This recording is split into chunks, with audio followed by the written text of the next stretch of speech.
আসসালামু আলাইকুম। এই যে দেখেন দুষ্ট বিড়ালটা ও এখন ক্যাট ফুড খাচ্ছিল শেষ পর্যায়ে।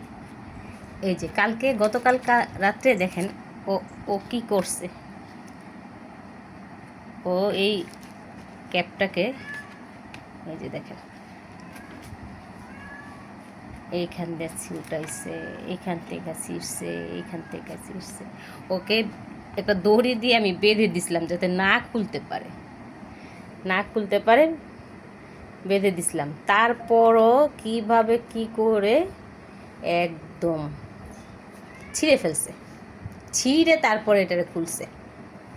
ওকে আসলে ওই যে ফাঙ্গাসের ওষুধটা মলমটা লাগানো হয়েছিল, তো এই জন্য ওকে আর কি মাস্কটা পরিয়ে দিয়েছিলাম যাতে ও না চাটে। ও রাত্রে এই কাহিনী করছে। বলেন এতটা পাজি হইলে কিভাবে? কারণ আবার একটা নতুন কিনে আনতে হবে, আর কিছু করার নেই। আর নয় তবে এটাকে ফেলে কেটে আবার সিস্টেম করে নিতে হবে। কই দুষ্ট বিড়ালটা কই? এই তুমি কোথায় পুচি? বের হও, বের হও। আবার খাটের নিচে গিয়ে ঢুকছে। বের হও।